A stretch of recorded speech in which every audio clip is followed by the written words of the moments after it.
Prabu Niskala Wastukencana. Jejak raja dari bayang-bayang Bubat, tak ada nama di Tatar Sunda yang muncul dari luka sedalam Prabu Niskala Wastukencana. Seorang anak yang diseret oleh takdir dari kepedihan Bubat menuju takhta Galuh, lalu menata tanah leluhurnya dengan kebijaksanaan yang lahir dari duka paling purba. Dan begitulah ceritanya dimulai. Dari seorang bocah 9 tahun yang menyaksikan dunia runtuh hingga menjadi raja yang disanjung sebagai pemikul damai dan penjaga masa depan Sunda. Tragedi Bubat tahun 1357 masih membekas di ingatan rakyat Sunda sebagai gelombang gelap yang tak pernah benar-benar surut. Dalam peristiwa itu, Prabu Linggabuana, ayahnya, tewas sebagai korban tipu daya politik Majapahit. Kakaknya, Dyah Pitaloka Citraresmi, memilih kematian demi menjaga kehormatan Sunda. Dan anak kecil bernama Niskala Wastukencana menjadi satu-satunya pewaris garis utama yang selamat. Tetapi, keselamatan itu bukan kemenangan. Itu adalah beban. Sebuah beban yang kelak menggemuruh menjadi takdir. Sejak saat itu, keluarga kerajaan yang tersisa membawa bocah itu kembali ke tanah Sunda dengan hati yang koyak, sementara rakyat bergolak antara amarah dan keputusasaan. Di bawah bayang-bayang tragedi itu, Prabu Bunisora Suradipati, pamannya, naik sebagai wali raja. Ia tidak merebut kekuasaan, tetapi mengasuh kerajaan dalam waktu genting sambil menunggu pewaris sah tumbuh dewasa. Namun, ketegangan di dalam istana tidak mudah padam. Ada bangsawan-bangsawan Galuh yang menginginkan balas dendam. Ada pula tokoh-tokoh Sunda yang ingin bersatu untuk menyerang Majapahit. Bunisora berdiri di tengah badai itu, menjaga keseimbangan yang mudah runtuh. Dan di tengah semua itu, bocah kecil bernama Niskala tumbuh dengan diam. Tetapi diamnya adalah diam yang menyerap segalanya. Amarah rakyat, kebijaksanaan para resi, dan keteguhan para leluhur. Saat mencapai usia dewasa, tahun 1371, gemuruh takdir akhirnya datang mengetuk pintu istana Kawali. Niskala Wastukencana dinobatkan sebagai raja. Hari itu, langit seperti menahan napas. Pakuan dan Galuh menatap ke arah Kawali dengan rasa penasaran dan khawatir. Apakah raja muda ini akan membawa Sunda ke perang? Atau tenggelam dalam balas dendam? Atau justru memecah kerajaan menjadi lebih rapuh?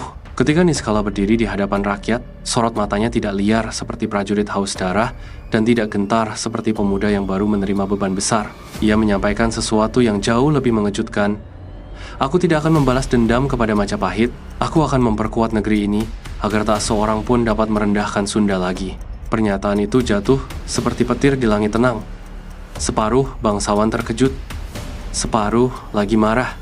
Tetapi rakyat merasakan sesuatu yang berbeda. Sebuah harapan baru. Sebagai raja, Prabu Niskala Wastukencana menetap di Kawali, pusat kekuasaan Galuh. Dari sinilah ia memulai kerja besar yang kelak tercatat dalam batu-batu prasasti Kawali.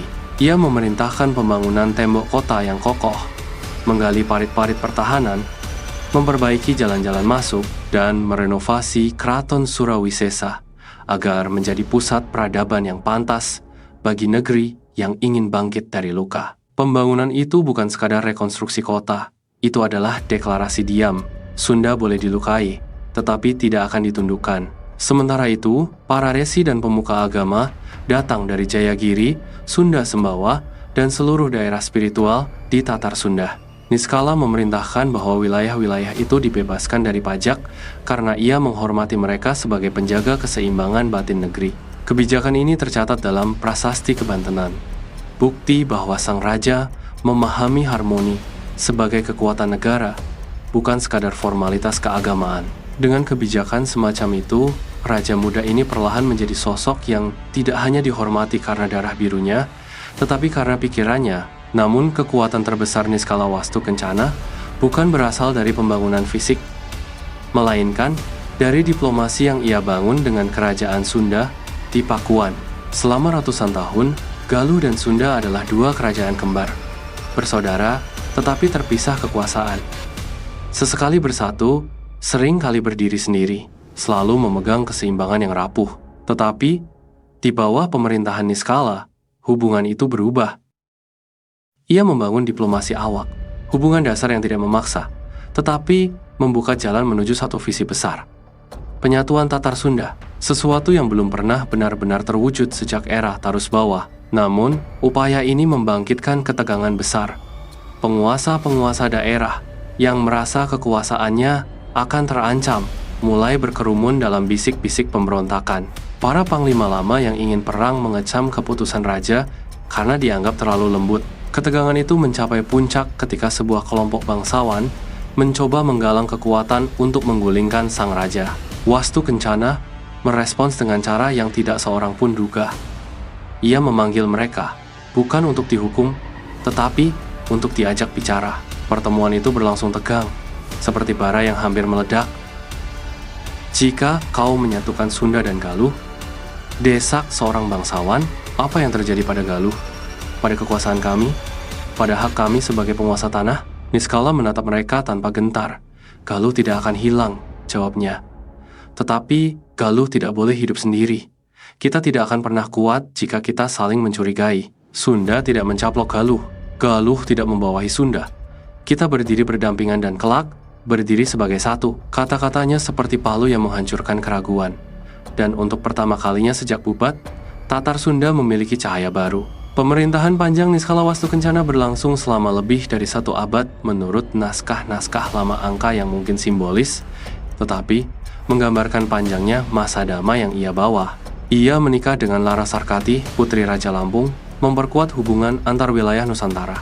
Dari pernikahan itu, lahir Sang Haliwungan, kelak menjadi Prabu Susuk Tunggal, penguasa Sunda di Pakuan. Dari permaisuri lainnya muncul keturunan yang memerintah Galuh, diantaranya Prabu Dewa Niskala.